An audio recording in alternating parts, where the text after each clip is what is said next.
पहिलो हाँसो पहिलो बोलो सब याद छ हिजोका बाछा आजको शून्यता साथ छ जीवनको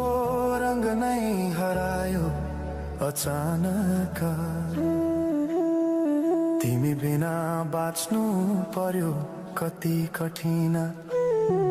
हावाको लहरमा सुन्छु तिम्रो आवाज शून्य कोठामा प्रतिध्वनि जस्तो गाजा सम्झनाको बादल मनमा जम्छ रातको निद्रा फेरि कहाँ